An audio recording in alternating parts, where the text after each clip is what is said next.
Okay. So may I request everyone to please turn on your camera before we start our class with an opening prayer.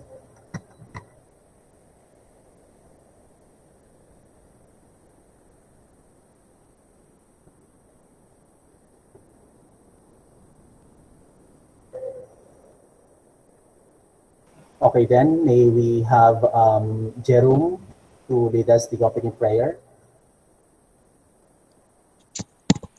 So, in the Father, and the Son, and the Holy Spirit. Amen. Our Father, who art in heaven, hallowed be thy name. Thy kingdom come, thy will be done, on earth as it is in heaven. Give us today our daily bread, and forgive us our trespasses, as we forgive those who trespass against us. And lead us not into temptation, but deliver us from evil. Amen. In the name of the Father, and the Son, and the Holy Spirit.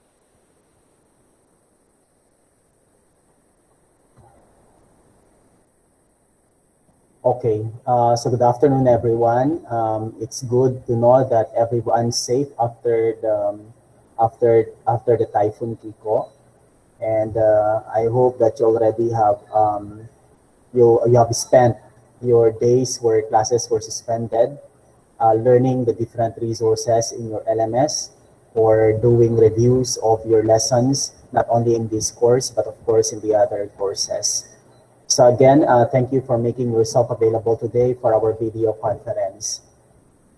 Okay, then, so last meeting, we already have discussed, or we're halfway through with the first lesson on lesson 2, particularly the first topic on lesson 2, particularly differentiating the different concepts, okay, in assessment and evaluation. So before we proceed to the continuation of our discussion, we have ended our discussion last meeting with a learning takeaway sharing, and that there were some of you who were no longer asked to do the learning takeaway sharing because they were able to ask good questions during the discussion, and they were able to share their insights as regards the topics we discussed. Those students are Kining, Pulintan, Dulin, Shantana, Mora, Joshua, Jude Abuan, and Dayan Dayag. Okay, these were the students who were exempted from the sharing of the learning takeaway because they were able to share. Okay, they were able to share and ask good questions to deepen or even broaden our understanding as regards the different key concepts in lesson 2. Okay, so may I ask any volunteer to share his learning takeaway in class before we proceed to the continuation of our discussion? Sir. Anyone would like to volunteer, please? Good afternoon, sir. Hi, Jomel. Good afternoon. We will be entertaining your question later, Jomel. For the meantime, we ask those who attended last meeting's video conference to share in class their understanding or their learning takeaway from the discussion. We will be welcoming Jamel later because Jamel watched the recorded video discussion. We'll ask Jamel also later. But for the meantime, we ask anyone from those who attended the video conference or the synchronous conference last meeting.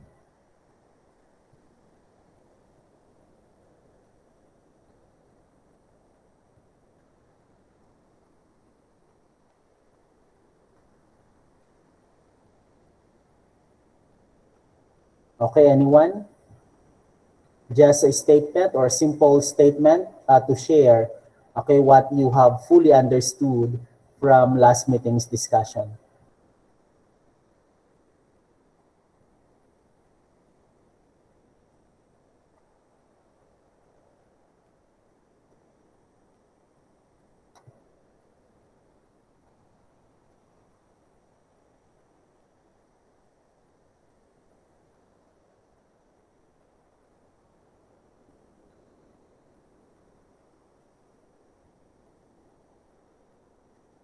Anyone?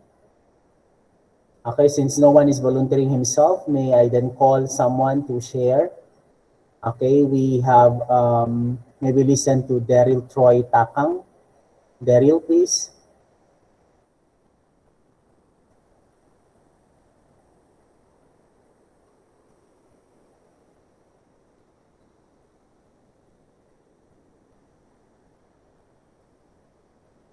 Hello, Daryl. Hello po, sir. Yeah. Daryl, please share us a simple statement or simple sentence, okay, as regards your understanding of any topic we discussed under lesson two last meeting. Uh,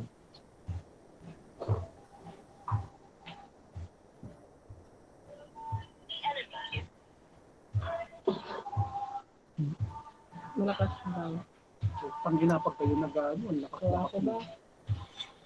Daryl, you might want to start by merely giving us a definition of a key concept you fully understood last meeting. Ka ng ibang location mo. Hmm. Akin na headset mo da. wait. Hindi ka baka lang. Nakutok ko.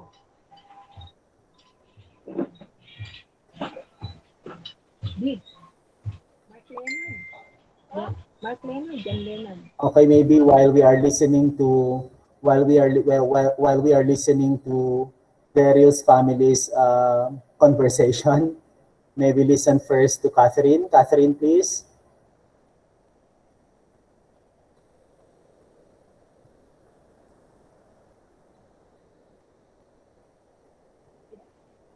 Yes, sir. Catherine. Okay. Sir,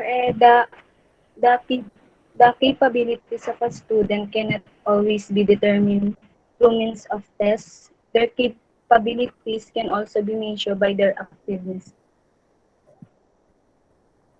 Okay, may we repeat that? That the capabilities of our learners cannot just be determined through tests, There but can also be measured by their activeness.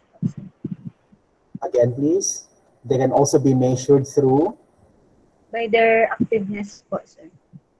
by their Activeness po, sir. achievements, Activeness po.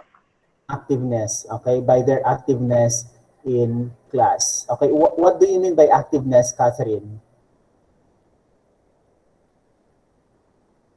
Being able to create ideas of their own, sir, and Okay, practice to their create their own ideas and to share these ideas in while teachers are discussing the lesson.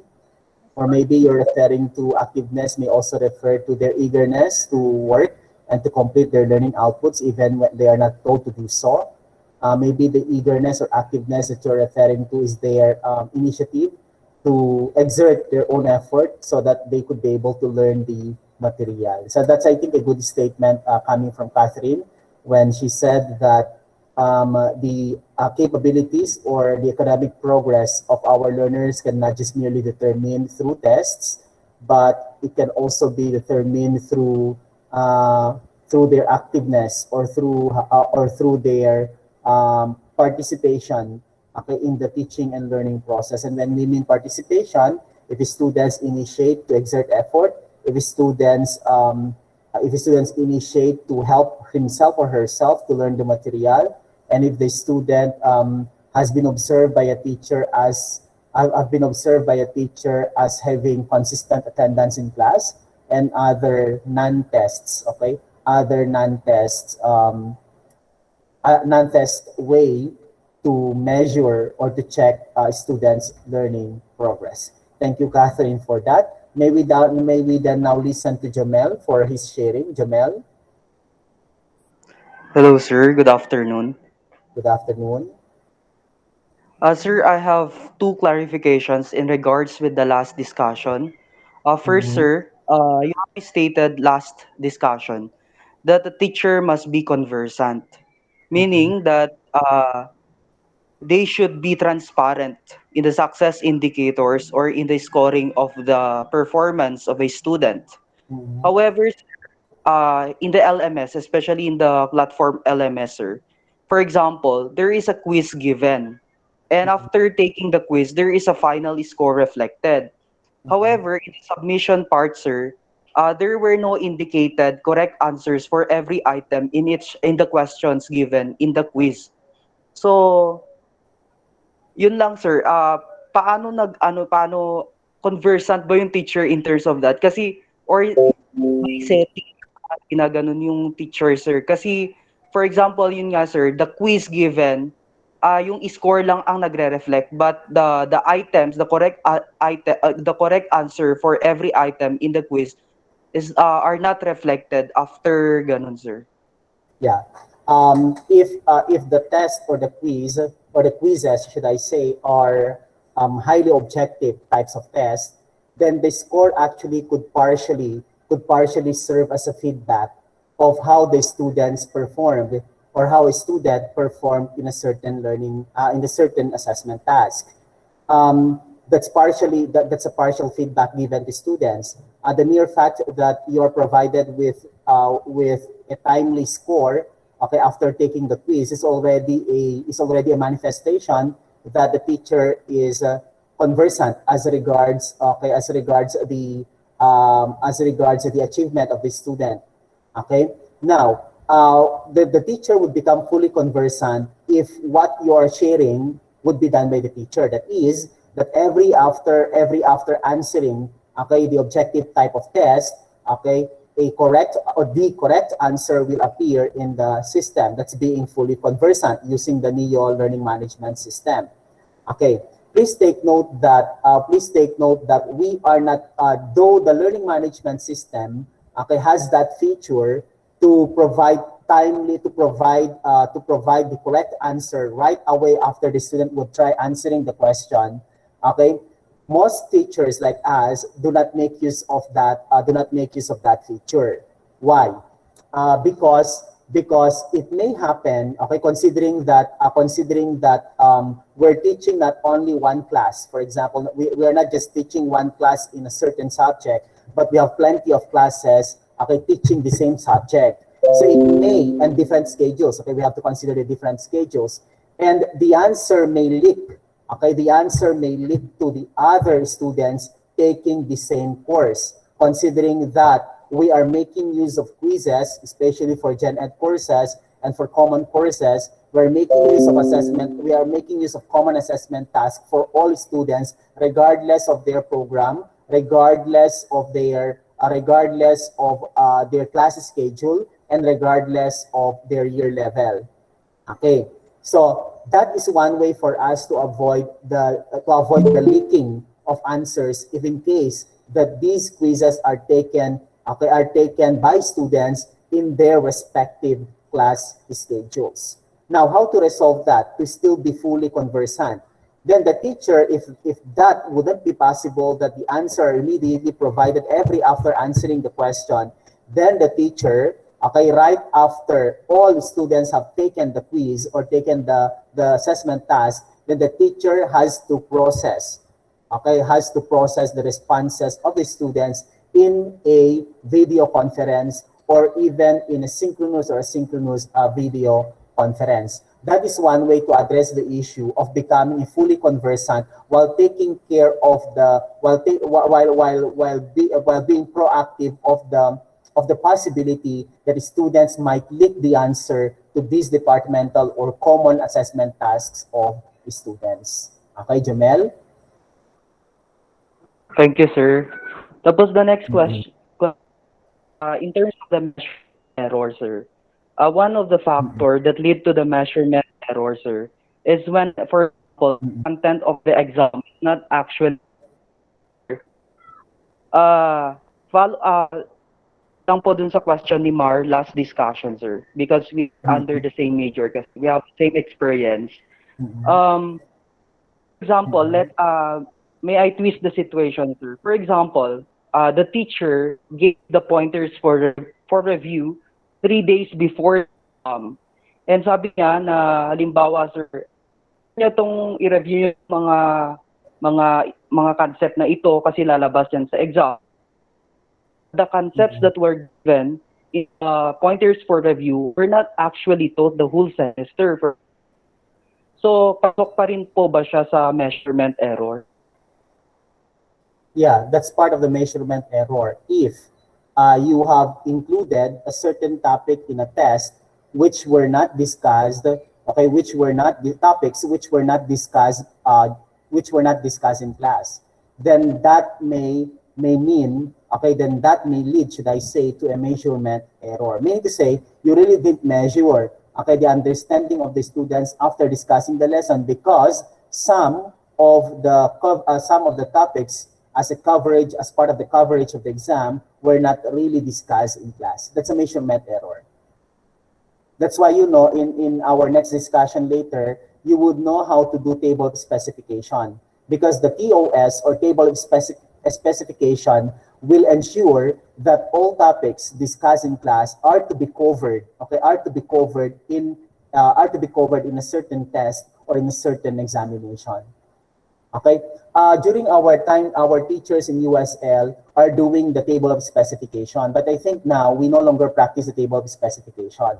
Okay, but I think it has to be done, okay, personally by teachers, to check whether all topics, all units in the course are well represented in the examination itself. Thank Okay. you, sir. So that is a perfect example of measurement error, as we mentioned in our previous discussion. Okay, thank you, Jamel. That evidence that indeed, okay, you have watched the recorded discussion.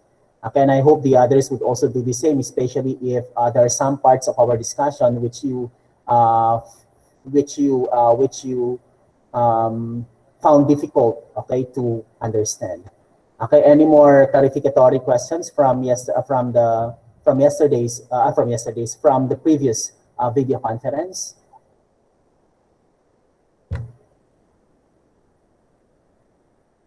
Okay, if none, may we now continue our discussion. Okay, we hope to finish. Okay, we hope to finish the presentation before we proceed to a detailed discussion as regards assessment.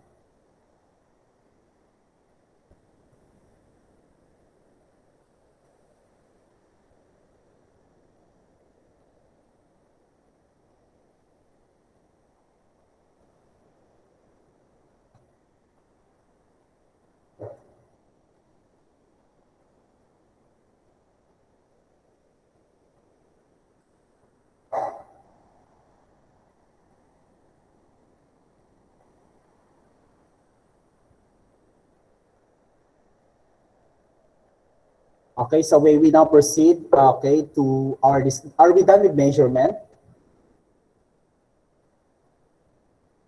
I think we're done with measurement. Maybe just have a rundown of these slides before we continue our discussion. Okay, now we proceed now to the third, okay, key concept in lesson 2, and that is assessment. Assessment is about making decisions about student learning. After measuring, okay, for example, after measuring students' learning progress, okay, we interpreted, okay, the result of the examination, for example, then we have to ask ourselves now, okay, what decisions should I have to make now as a teacher, okay, to address my interpretation, or to address the result or the measurement result of the students' learning progress. When we say assessment, it is a process of gathering information about students' learning and then analyzing and interpreting them for the purpose of making decisions. So we have to gather all evidences of learning, okay, by our students. For example, the tests, the non-tests, okay, the examinations, and other, okay, evidences of learning progress. And we have to understand, or we have to analyze all these evidences of learning and interpret all these things so that we would know whether to do reteaching, to continue discussing the lesson, or to provide more opportunity sessions for our students to deepen or broaden their understanding about what have been discussed in class.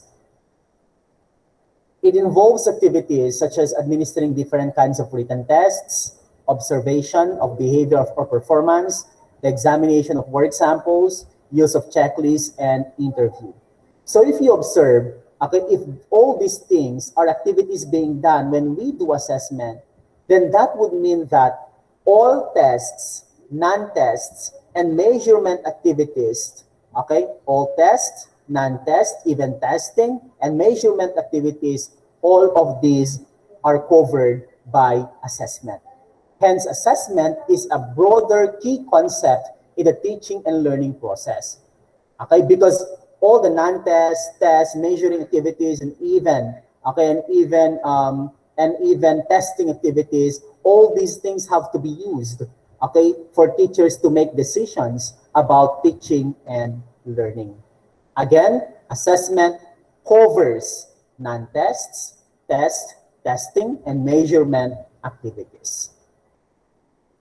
It is a process of quantifying the results of tests and non-tests to portray the amount and quality of students' learning and development. So it's not just about quantifying learning progress or learning achievement or academic performance of our learners, but also to qualify, okay, to qualify students' academic achievement or learning progress in our class. And qualification would mean that we should not just make use of objective types of tests, okay, but we also have to make use of subjective types of tests so that there's a balance, okay, there's a balanced assessment, there's a balanced interpretation of how our learners are progressing in our respective classes.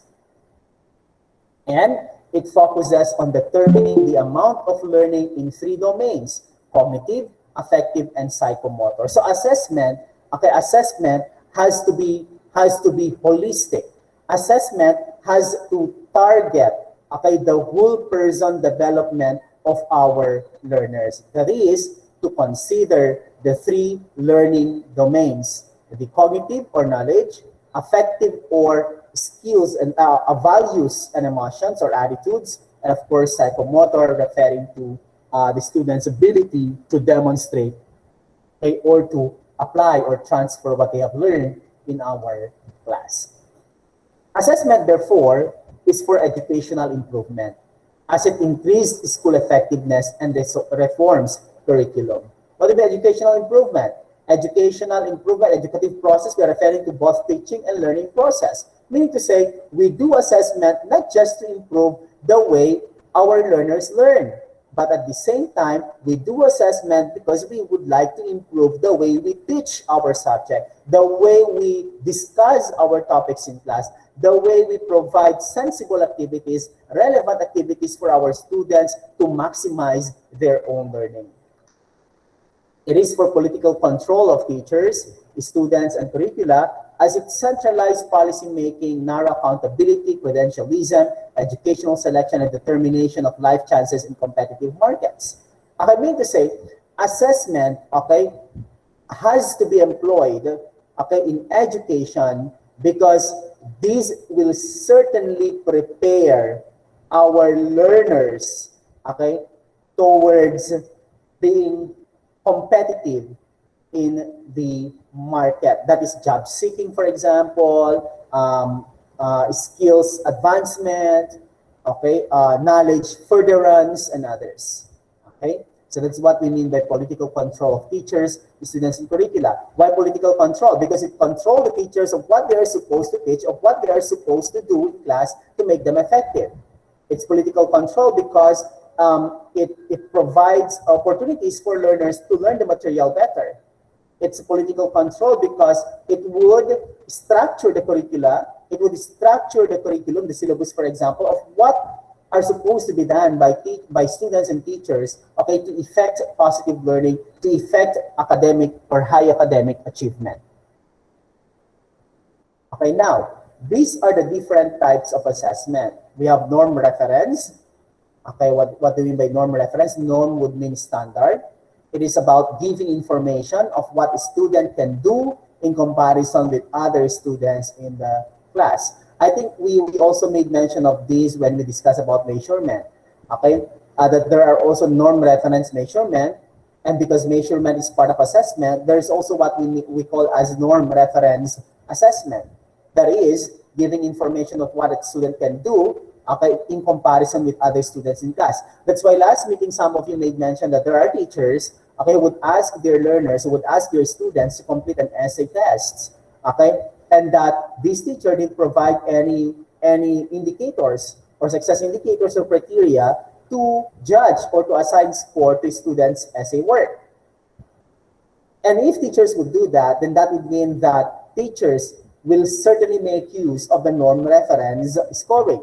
And when we say norm reference scoring, he would just look into the answer of the best student in class. Then once the essay output of that best in class have been scored, then that's the time that the score of the best in class will be the reference of the teacher of the score that he will be giving or she will be giving or she will be assigning to other students. That's what we mean by norm reference assessment. Then we also have the criterion reference assessment. It's using specific preset criteria from which a student's performance is compared without referring to other students' performance, because the performance of students are merely assessed or merely assigned of score through the success criteria or through the success indicators provided before the actual learning task of the students or of the learners. So the use of rubrics, analytic rubrics, the holistic rubrics, and other forms of rubrics, these are evidences, or these are good evidences that the criterion reference assessment is being used in class. Then we also have the domain reference, determines learning in a particular field or area of the subject matter and the three domains of learning. So domain reference would mean that all learning activities of students are being scored or are assigned with scores. If these students were able to make use of the complete learning domains to apply the concept they have learned. Knowledge, that they could be able to explain the concept. Psychomotor, that they could be able to apply in a new context the concept. And the third is affective or the attitude or development of the emotions of learners. If students would be able to make use of the concept they have learned to understand others, to even enrich the way they are understanding others and the way they respect others, then this is what we mean by domain reference assessment. We also have the diagnostic assessment.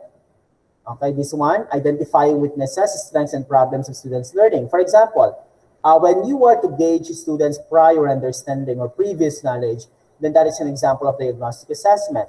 It's diagnostic because you are checking the students' weakness, strength, and problems so that you would know what kind of activities, what kind of learning strategies would you be using to promote student learning in class.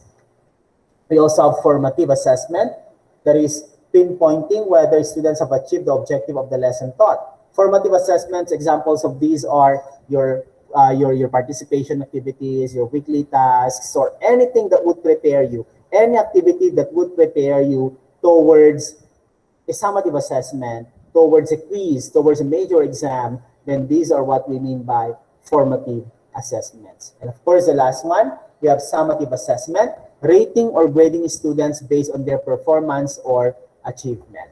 By summative, like quizzes, major exams, authentic assessments, project-based assessment, and others.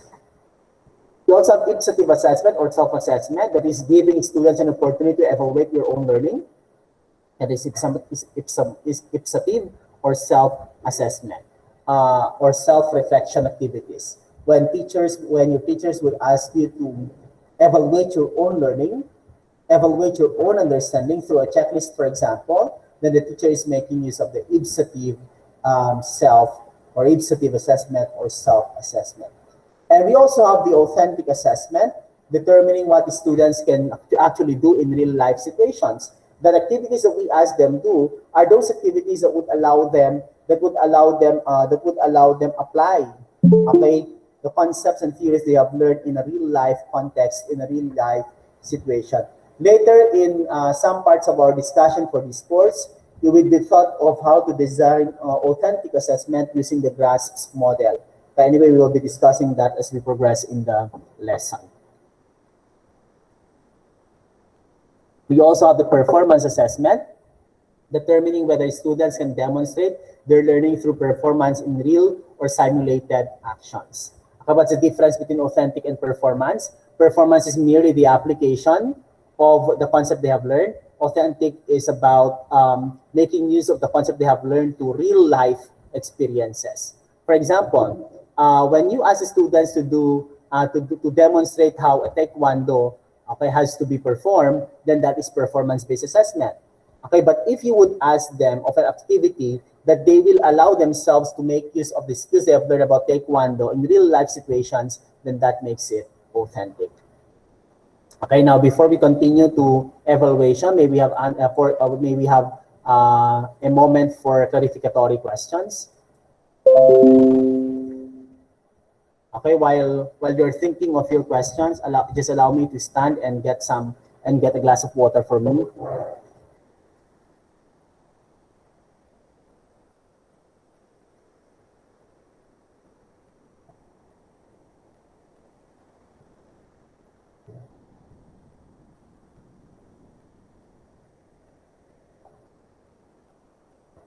Okay. May I request everyone to please turn on your camera as we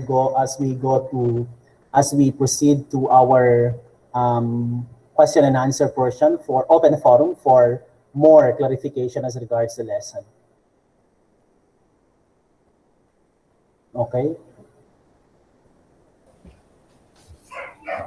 Sir, Yes. We listen. Who's that? Is it Crystal or Jennifer? sir, I have a question po. Yeah, Crystal, please. Sir, how can assessment be reliable and accurate in this time of pandemic po? How can assessment be reliable in this time of pandemic? I think that's a very good question. Okay. Now, please take note that there are many ways on how to do assessment even in an online learning modality. Yeah, we make use of online learning modality. Okay. But we can still do assessments. The more that we can do authentic assessments, because the activities may be done by the students at their respective places, at their respective residences or respective homes. Okay, but of course, the authenticity of assessment, the reliability of assessment should always depend, okay, should always depend on the content or the learning content that you have taught your learners. Okay, you cannot just ask learners to do a certain assessment tasks, okay, that do not really represent the content you have taught, or that will not really allow learners to make use of the skill they will be using in doing the task in real life situations. For example, in our discussion, for example, about crafting learning outcomes. Okay, I will not just merely ask you, for example, to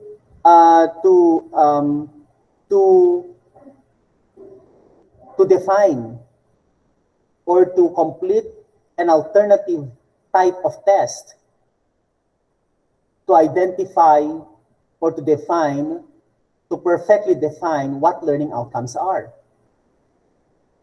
Okay, but I have to teach you first on how to write learning outcomes and write a sample learning outcome. That is a more reliable type of assessment. Because if I would just ask you that, okay, these are all the statements, you have to identify whether this statement is true or correct. So meaning to say, the assessment task has to be appropriately crafted, okay, depending on the important skill that you would like to develop among your learners. Okay, for example, in PE, you would be asked to do an essay about how to do taekwondo. Certainly, that is not a reliable assessment. Tama? That is not a reliable assessment because the skill in doing taekwondo, okay, will not be measured by merely doing an essay about it. So better ask the students to video themselves, okay, to video themselves doing the acts, okay, doing the taekwondo. Ang tawag doon, ano, Mora? Taekwondo, of course, I do not know about that. Taekwondo, ano tawag doon? Kasi nung taekwondo artist dito, taekwondo, ano, ang tawag doon? Black belter or kung ano-ano. Okay, yung mga positions ba, tawag doon, yung mga, ang tawag doon? I forgot. Okay? Wala kasi kaming ganyan nung college. Wala kaming taekwondo lesson. Yung alin po, sir? Ha? Yung alin po? Anong tawag dun sa dun sa mga galaw sa taekwondo? Kalimutan ko na din po. Mali nakalimutan mo na. Okay, tapos. Okay. So better to you also have to review whether the assessment really measures the required skill, the supposed skill that you would like to develop among your learners. Okay? Kaya nga for example, after teaching about after teaching about how to construct test items, I will not merely ask you to identify what type of test is being shown in the exam, but I'd rather ask you to create or construct sample test items in the different test types. Because that is the kind of skill that you would certainly be doing if you will already be in the teaching profession. Okay, so yung tinatawag nating in the pandemic, the more that we can make use of reliable assessment. If the teacher would promote, halimbawa, if the teacher would promote about environmental awareness, for example, environmental awareness, or that attitude of protecting the environment, for example, then mas kayang-kayang gawin iyan. For example, the teacher would require you to do or to plant, for example, or to maintain a garden in your area. Kung wala kang space sa area mo, then you do vertical garden and others. So that is actually a reliable assessment promoting that required skill, okay, which is environmental awareness environmental awareness or environmental conservation or preservation. Okay, so nakadepende pa rin yan, Crystal, nakadepende yan sa pinakamahalagang kakayahan na kailangan linangin sa mga mag-aaral bago ka makagawa ng isang sensitibo o makagawa ng isang makahulugan o makatuturang pamamaraan ng pagtatasa. Okay? Siguro marami sa inyo nagrereklamo, no? Because I heard, marami nagrereklamo na, ano naman ang kwenta nung pinapagawa sa atin dun sa subject na ito. Okay? Kasi nga hindi aligned. Okay? Hindi aligned. Nagiging hindi reliable ang isang assessment kung hindi aligned yung pinapagawa ng teacher doon sa paksang tinalakay o kahit na doon sa kakayahan na dapat ipamalas ng isang estudyante. Pero syempre, may mga kurso na mahihirapan tayong gawin iyan. For example, in an online learning modality, may mga kurso na mahihirapan tayong magbigay ng reliable assessment. For example, lalo na sa nursing and medtech. If would require them to do experiments, napaka-imposible na gagawin ng estudyante yan sa bahay nila.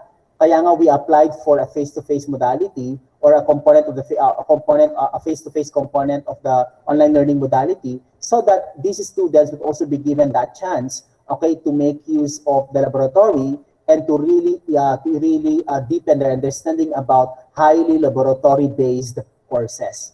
Sa teaching, sa edu, hindi nyo kailangan ng face-to-face. Why? Okay, because this is the new thing now in education. Whether we like it or not, whether face-to-face would already be possible, okay, we will still go through with online learning because this is the new thing in education now. Because, United Nations would tell us that there has to be education that cuts across spaces, that cuts across localities. And we can only make learning cut across spaces if we make use of technology. Kaya nga sabi ko, kahit nga face-to-face ang mga teacher education kahit walang face-to-face ang teacher education students, you will still be given a good assessment task in your different subjects. Okay, kasi teachers kayo in the future. At makaka-relate kayo sa ganitong klase ng learning modality. Okay, Crystal? Sir? Yes, Joshua. Sir, di ba in measurement, there's a criterion reference and norm reference, wherein criterion reference is more effective and important in measuring the performance of the students. So, yung tanong ko po, sir, is in the types of assessment, ano po yung pinaka mas effective din, sir? Is it the domain assessment or the criterion assessment? Yeah. Or lahat po, sir? Yeah, Joshua, that's a good question. As we have said last meeting, all these types of assessment, okay, have to be utilized for a balanced assessment, for a balanced way of looking at the academic achievement or looking at the learning progress of our learners. We should not just focus on the use of norm reference. We cannot just focus on the use of criterion reference or the domain reference, but as much as possible, we make use of any assessment strategies. Okay, as long we have to make use of any assessment strategies to ensure that the capabilities or even the potentialities or the whole development of our learners are being looked into. Okay, allow me just to check your statement, Joshua, a while back. Then you said that criterion reference measurement or criterion reference evaluation or assessment focus on the affective domain. No, it didn't mean like that. Okay, what we mean to say is when we say criterion reference, we have specific criteria, okay, to check students' learning progress. When we say norm reference, we just compare students' progress to that of their classmates' progress. And that is norm reference. Okay, domain reference is ensuring, okay, it's about ensuring that the three learning domains are being targeted when we ask our students do a certain assessment task. Sir, so ibig sabihin, mag-focus ako sa domain reference. No. Yes, sir.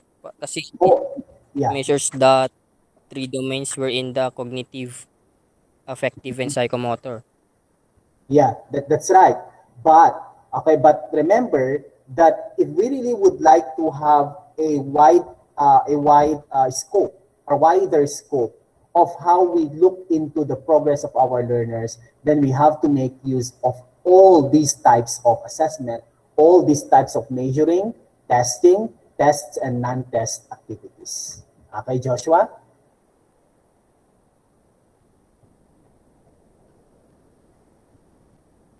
Yes po, sir. Thank Okay, you po, sir. kaya kung makita ninyo, kahit sa ating klase, no, we are not just making use of we are not just making use of the criterion reference assessment. When I check your, for example, when I check your learning conversation in the LMS, though there is a criteria or a rubric to assess your scores, each of your responses in that learning conversation is also being compared to other students' responses. Okay, so there's still a component of the norm reference grading. Okay, but the ultimate scoring tool that I'm making use is the rubric I provided in the learning conversation. But when I look into the individual response of the learners, I also have to compare your work, your responses to your classmates' responses. Okay? So, gagamitin din natin lahat ng mga ito. Okay? Para makita din natin yung, kaya nga, di ba, meron pa rin tayo, kung makikita ninyo, I still congratulate. Okay? For example, I still congratulate those who got a perfect score in class. That is norm reference. Okay? Evaluation. Norm reference assessment still. Okay? Because I announced the highest in class. Okay? But, okay, that's norm reference. But, the score of that student who got the highest in class, okay, was based on a rubric as a scoring tool, okay, to provide scores to the student's output. Okay? So, kung makikita mo, halos ginagamit din natin lahat ng mga ito. Okay? Any more question? Sir, kunyari po, sa isa lang po nakapasa. Okay, sige. We check at the chat. Kasi someone's, okay.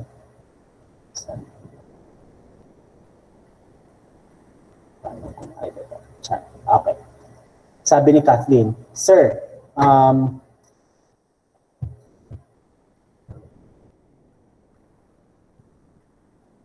Sir, kunyari po, isa lang po ang nakapasa sa binigay na assessment ng teacher, tapos the rest failed na. Sino po dapat sisihin dun or ano po yung pwedeng gawin? Yeah, that's a good question.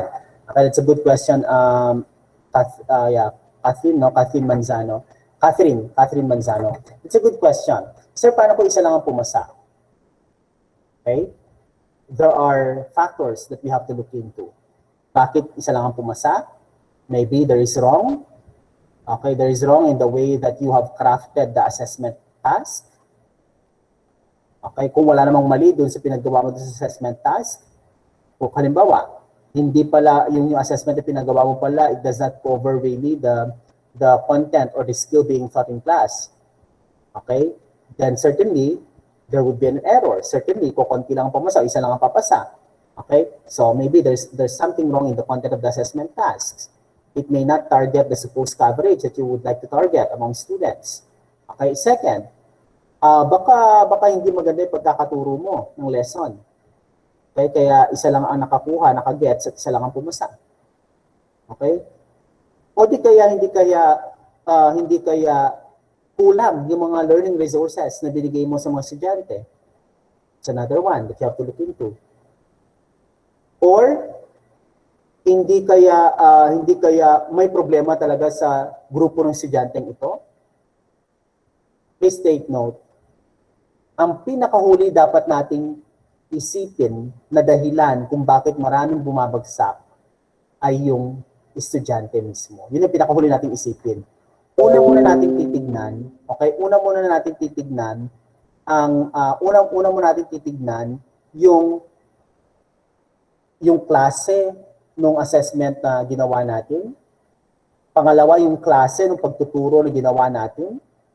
Pangatlo, yung mga resources, sapat ba? At pang-apat, okay, yung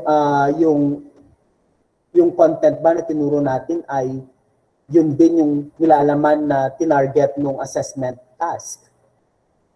Tapos kung nasagot mo na lahat ng mga, okay naman yung lahat ng mga yon, certainly there might be a problem doon sa estudyante. Okay? Pero kung isang pumasa, that would mean na talagang kailangan ng retaking ng nasabing assessment task. Okay? Kasi that will not validly represent student learning in our class. That's a good question, Catherine. Any more question? Yeah, that's right. If you have any internet connection, to make use of the chat box. Sabi ni Jude Abwan, we read first. Then I read first the question of Jude. Sabi ni Jude, sir, what are the examples of criterion reference and norm reference assessment? Okay. Criterion, sinabi ko kanina to, Jude, no? Criterion reference assessment, okay? The best example of this is the use of the rubrics. Okay? Katulad ng learning conversation ninyo, meron tayong rubric na ginagamit. Okay, relevance, content, communication, okay, collaboration.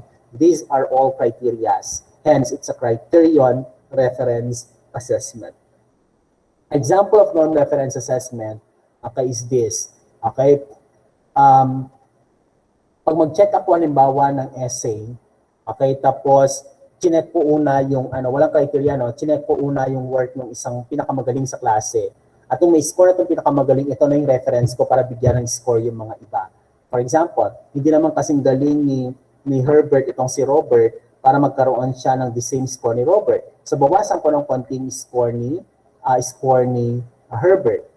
Ngayon, si Herbert, kailangan mas mataas ang konting score niya kay Edelbert. Because itong si Edelbert ay hindi naman ganun kagaling kumpara kay Herbert. That is what we mean by norm reference. You compare, okay, you compare the performance of the student to another student's performance. Okay? May we listen to Dayan? Dayan, please.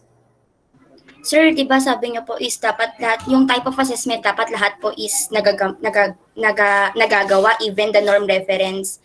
Ang nakikita ko lang po kasi sa norm reference is yung mga disadvantages niya. Since sabi niyo nga po na you compare the activity of the students to other students, then ano din po ba yung mga advantages niya na dapat na parang reference na dapat natin gamitin itong norm reference na to?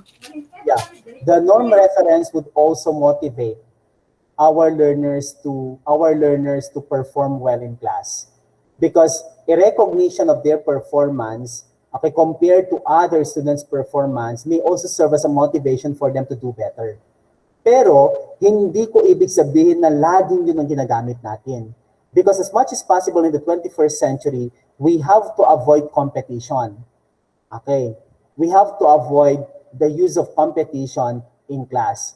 But if that is one way, because remember our students are different, our students are different, okay, are different from one another. There are students who would like that their work. There are students who would consider, okay, comparing their work to others as a motivation. So the use of these different assessment tasks would also mean that we are also catering to the individual differences of our learners. Okay, so ano pong benefit, sir?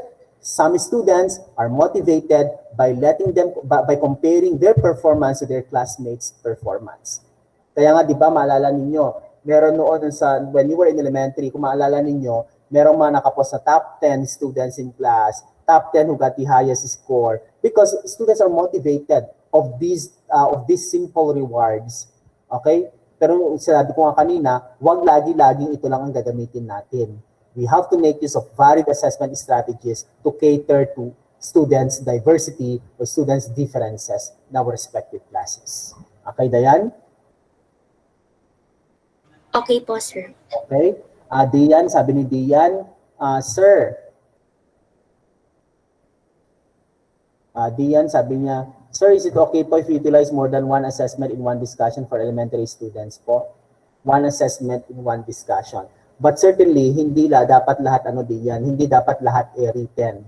Or, hindi dapat lahat written. Kasi kung sobrang dami naman, okay, our students might get tired. Okay?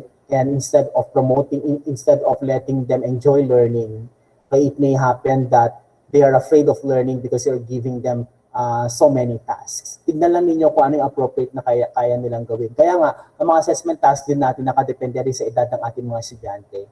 Okay? Kasi sa elementary, certainly, sa elementary pupils, gusto nila gumalaw yan at ang daming ginagawa. Okay? Pero, check mo din kung appropriate ba yung klase ng assessment na pinapagawa mo sa kanila kasi baka mamaya masyadong mataas yung assessment task para sa edad nila. O di kaya naman ay masyadong mababa naman yung assessment task para dun sa kakayahan nila. So, these are things that we have to consider, no? Yung kakayanan ng ating mga estudyante, yung kanilang edad, yung kanilang year level, all these things have to be considered when we design our assessment tasks for our students. Kathleen, sir, ano po best na gagawin kapag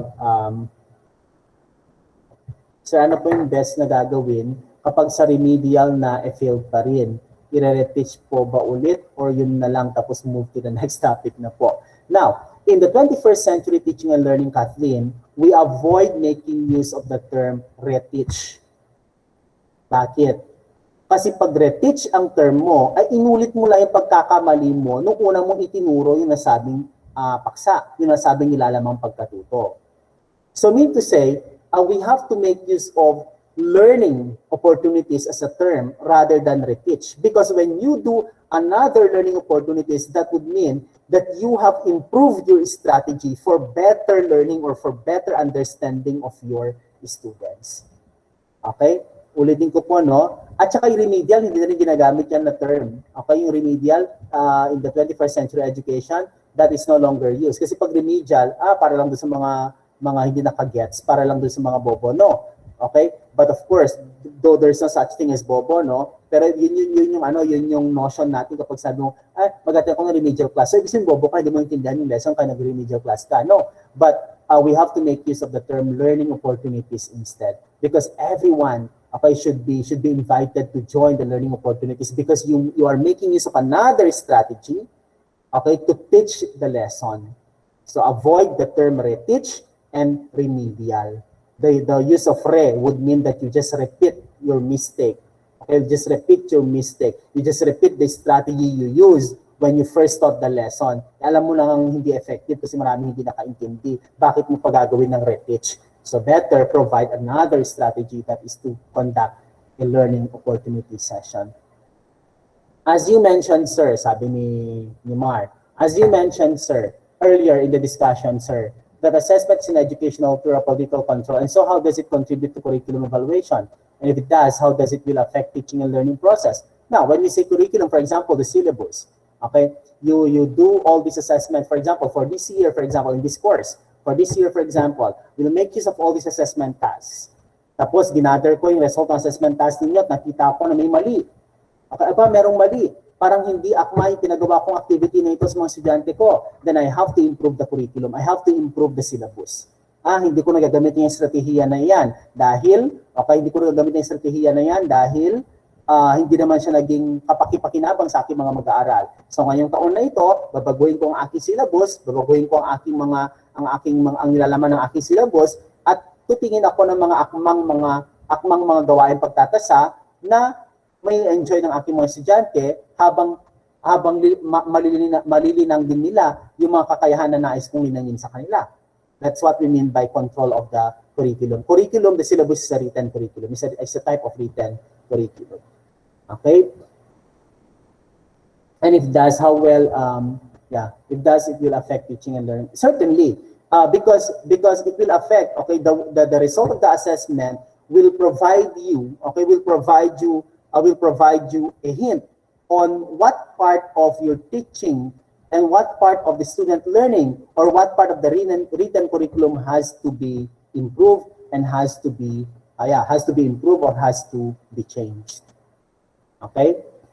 So sabi ni Jennifer Dulin, sir, feeling ko tapos na po na tanong to or maybe connected. Hehe, yun na po kasi net, sir. Pero sir, does assessment really measure everything in the subject or are there gaps po? Yeah.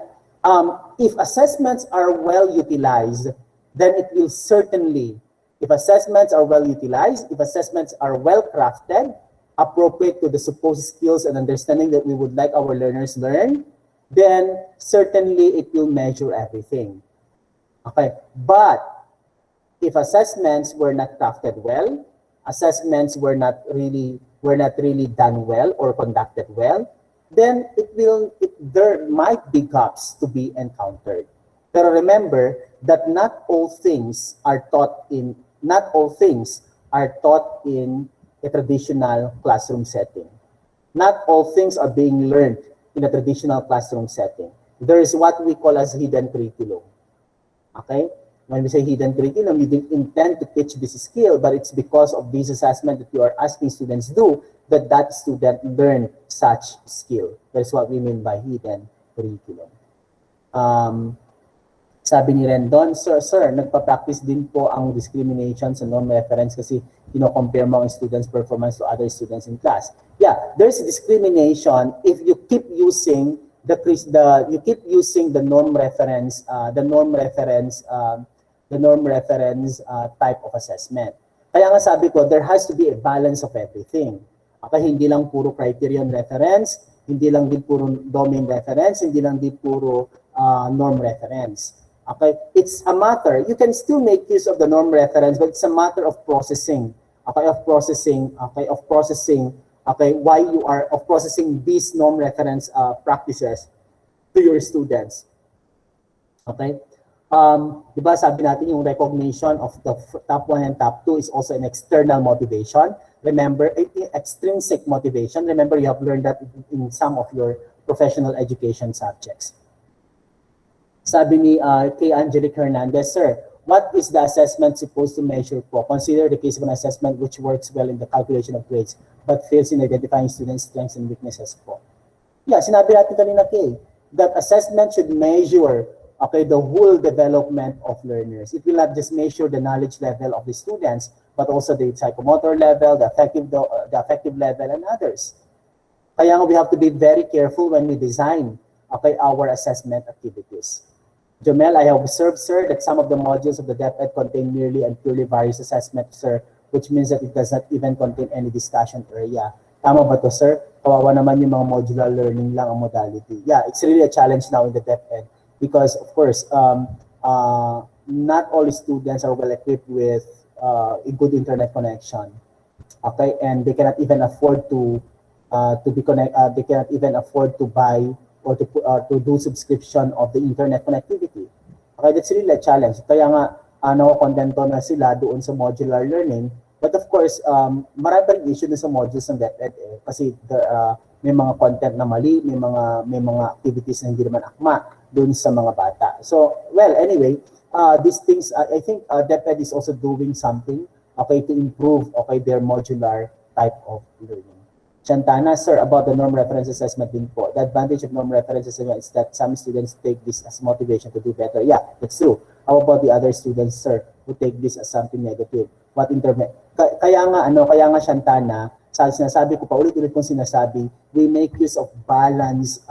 We make use of a balance. We balance, should I say, the use of all types of assessment to target student diversity. Kasi may mga estudyante din na ayaw ng criterion reference. May estudyante din na hindi naman ganun kalakas sa domain reference. Gusto naman nila yung norm reference. Kaya nga, balansehin natin, gumamit tayo ng ganito, gamitin tayo ng ganito, gamitin tayo ng ganito to cater, okay, the different types of learners that we have inside our respective classes. That's the main point. Why we have to make use of different forms of assessment, because that is one way to cater to student diversity. Okay? Any more question?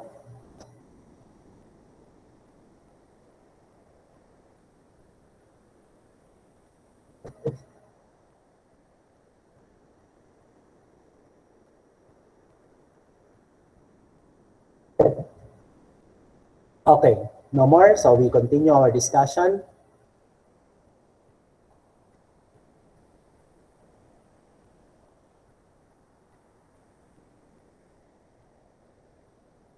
Okay, so we proceed now to evaluation. Okay, what do you mean by evaluation is determining the changes in the learner. Okay, so nakita niyo na, no? We already do assessment. Okay, we already have interpreted and we already made decision. And we applied or we conduct the decision or we implemented the decision we had as a result of the assessment procedures we did. Then after implementing the decision, that's the time we have to evaluate whether there are changes in the learner. And that is what we mean by evaluation. What is evaluation then?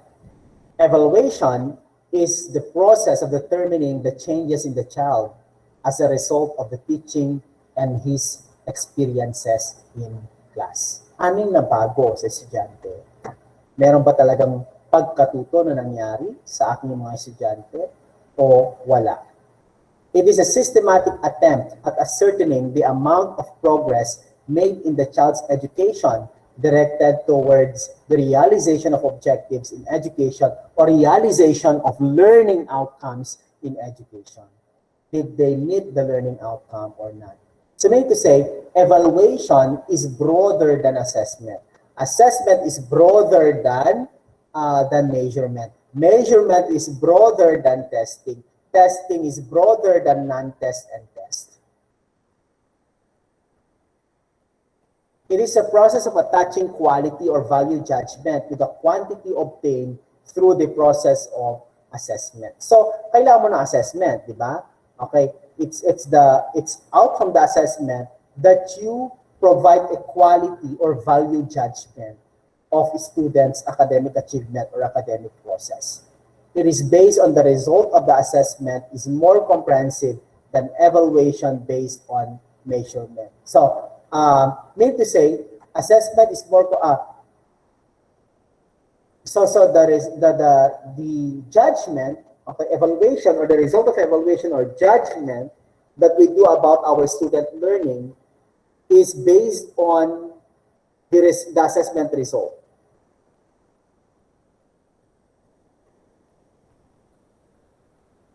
Okay? It is based on the result of the assessment is more comprehensive than evaluation based on measurement.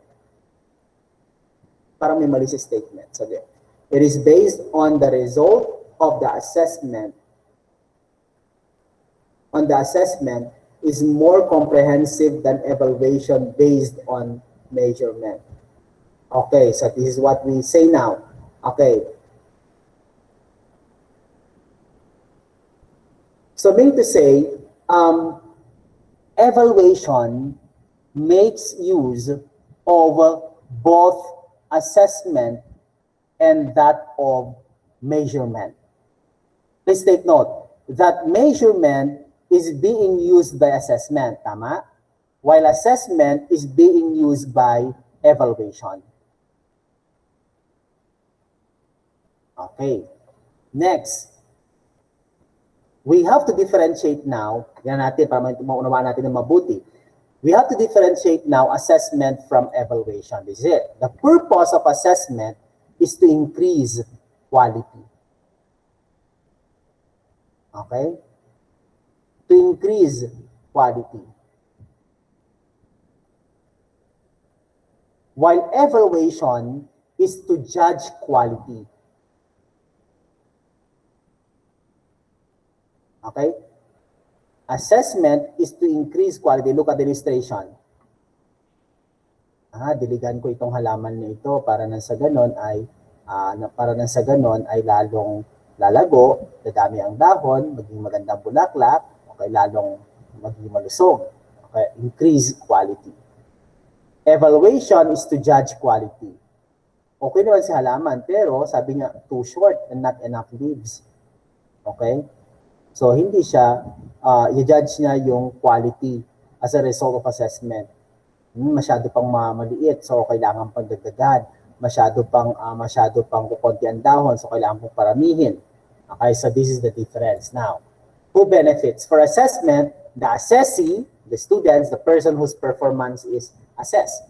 Kasi nga, okay, mabibigyan ng pagkakataon yung bata, pagkakataon yung estudyante na lalo pang linangin yung kanyang kakayahan, na lalo pang pagbutihin yung kanyang performance. So, who benefits more? In assessment, it's the assessee or the students being assessed. But for evaluation, the stakeholders and decision makers. When we say external stakeholders, ito yung mga applyan na ninyong trabaho later. Okay? Na-applyan ninyong trabaho. For example, nakagraduate ako sa St. Louis. Okay? Pasado naman kayo sa mga grades ninyo. Okay? So, okay na yun. Na-improve naman ninyo.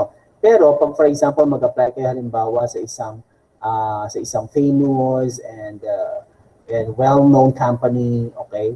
In the country or even international company, blah, blah, blah, and others. Okay, tapos nakita na, hindi pa pwede ito. Mukhang may kakulangan pa siya sa ganitong klaseng kakayahan. Okay, that's what we mean by evaluation. Okay, decision makers, okay, for example, the school. Okay, halimbawa, nakita natin na, halimbawa, check mo, you evaluate the board exam performance of our students. Tapos nakita natin na marami ang mga bagsak, marami ang hindi pumapasa. Okay, so what decision can we do now as a school? Or maybe there's something wrong in the content that we teach our learners, or maybe yung mga questions sa board exam, okay, were not really discussed in the class. So we have to decide now that our exams have to be based on the board examination questions and others. Okay, so mga ganon. It would benefit the decision maker. Okay, now, ito. For us to identify the difference really between assessment and evaluation, ito po, we look at this, learning to bake cookies. Sabi niya, "Hi Brian, what's in the bag? These are my world famous chocolate chip cookies. Here, try one," sabi ni Brian. "Hey guys, what you doing? Brian made some cookies. Here, try one. Wow, Brian, these are great. How did you learn to make these?" Sabi niya, "I used to help my mom bake cookies when I was a kid. Then, when I came to college, I brought the recipe with me and started making them for myself. At first, they didn't turn out very well, but the more I practiced, the better I got. I have even made some changes to the recipe that I think have improved the taste." Now, based on the conversation, okay, and this dialogue of Brian and his friends, which part of the conversation pertains to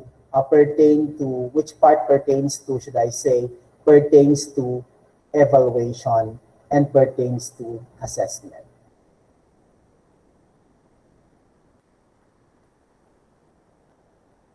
Anyone? Natin. Okay. Hi, Brian. In the bag. Sir. Yes. Anyone? Sige. Sir.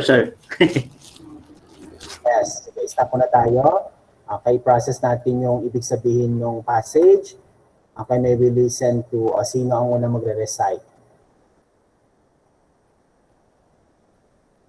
saang parte nung conversation ang assessment, saang parte sa conversation yung evaluation? Sir, feel ko po yung evaluation pa is yung first picture.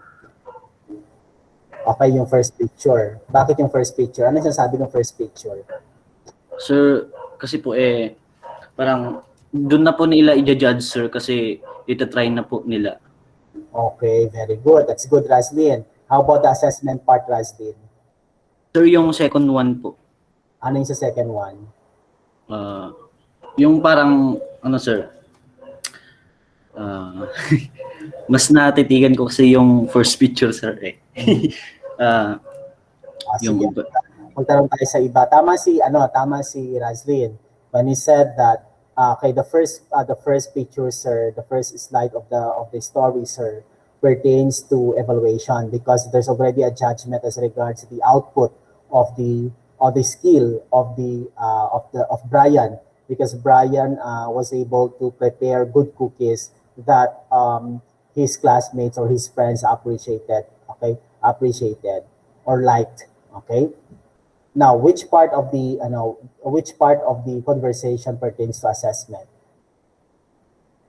Sir, I think Yes, Jennifer. may nauna po yata, sir. Sino na una? Ikaw na una eh. Okay, sir. O sige, ikaw na. Jennifer? Which part pertains to assessment? Sir, I think, wait lang po, sir. Wait lang.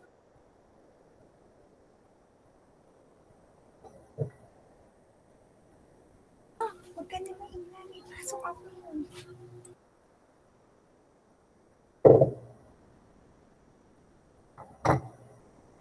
Sir, I do not know if that is in the second to the last picture or in the last picture. Basta yung, sir, when Brian used, I'm sorry for that, sir. When Brian used her, yung natutunan niya na simula nung bata siya, sir, hanggang sa mag-college siya, which is nagkaroon siya ng progress in developing her skills in baking. Yeah, I think that's right. Okay. Since he was a kid, he was exposed to his mother preparing cookies.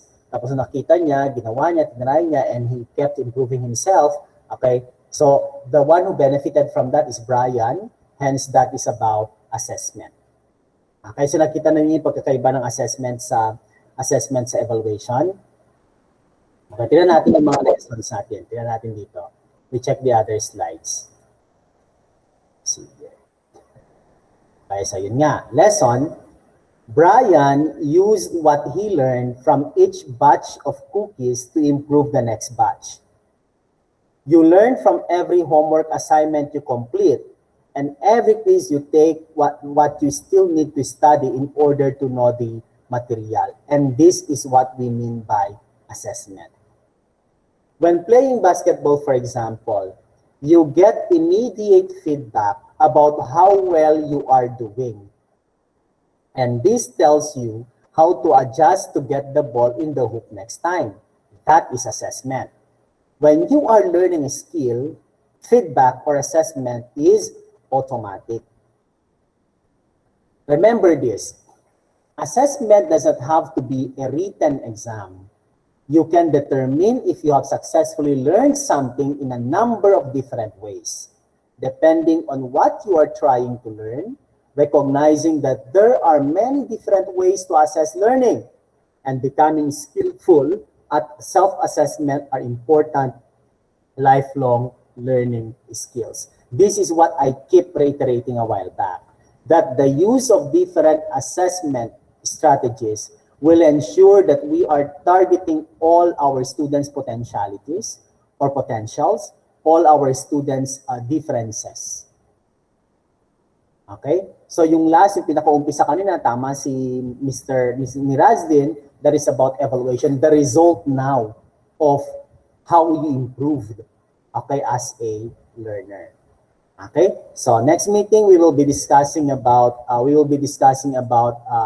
a separate session as regards assessment, okay, because after our discussion, after discussing about assessment, okay, the details about assessment, you will be asked later to create, okay, as your output, to create an assessment timeline. Okay, an assessment timeline. This will be done by pair again. It's an assessment timeline. Okay. Anyway, I'll explain after we discuss about assessment in a separate PowerPoint presentation. Okay. So, did anyone? Yeah. If I'll allow me just to mention those who participated in our discussion, we have Catherine Manzano, Jomelma Borang, Crystal Urbano, Joshua Morgado, Jude Alam, Dayan Dayag. We have ano to? Okay, we have Dian, should I say Dian? We have Kathleen Villanueva. We also have Mora Kilming, no? Razlin Kiming, should I say, and those who have put their questions in the chat box. Okay, they already have participated in our discussion. Okay, those who failed to participate, I'm giving you the time. We still have 7 minutes left before 6. The time to share your learning takeaway using the chat box. Sir, can I just say na lang po kasi may problema po yung chat. Sige. Princess? Sir. Yes, Princess? Late ka, Princess? Po? Late kang pumasok? Opo. Okay. Nagkagulo ko po kasi yung laptop ko. Okay, sige. What would you like to share? Yung ano ko sir, yung naabutan ko po. Sabi po dun sa assessment increases quality and evaluation judge quality. And I realized po na assessment will not be 100% successful in determining if the student successfully learned something without evaluation. We will not know if there is an increase in quality if we are not going to judge the result of the assessment or judge the quality. Yeah, that's correct. Yeah, well said, Princess. That's a correct realization as regards assessment and evaluation. Okay, any more?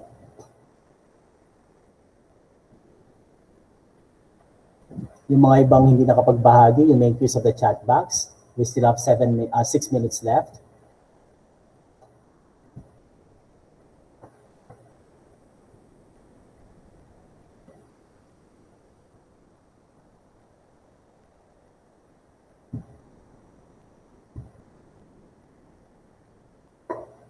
Pwede ko pong sabihin po, ito lang yan. Yes, Bernadette. Ayun po. So, yung assessment po is yung para siyang learning approach or methods po siya para ayun malaman natin kung paano ma-increase yung mga learnings nila. Tapos yung evaluation, para yun na yung resulta or judgment po kung papaano or kung mayroon bang improvement or wala. Ganun po ba yun? Yung pagkakaiba ng assessment at saka evaluation? Yeah, that's right. When you say assessment, okay, these are all things that we ask our students do, okay, to check whether they're learning the material or not, okay, while evaluation is already the ultimate judgment or ultimate analysis whether our students have learned or there's a change or a positive change among our students after doing all these activities that we ask them to do in the assessment part of the lesson. Okay, that's right, Bernadette. Okay, thank you. It's clear na po. Okay. Taga saan ka, Bernadette? Santa Maria po. Halata na taga Santa Maria ka. Ay, ganun. May ipanag ang iyong intonation. Okay, any more? Si Bernadette yun, Bernadette, sorry, I forgot to write, Coronda. Okay, any more? So, yeah, I think, except for Crystal. Crystal, did you already share? Crystal? Si Crystal, wala pang na-share. Ay, si Crystal, ba una nag-recite kanina? Ay, meron na pala si Crystal. Okay, sorry. Okay, Crystal shared a while back. Okay, so if there are no more questions, tomorrow I'll just tomorrow we will still have no, we will no longer have the kailan bang exam? September saglit. September 23. Saglit lang ha. I check September 23.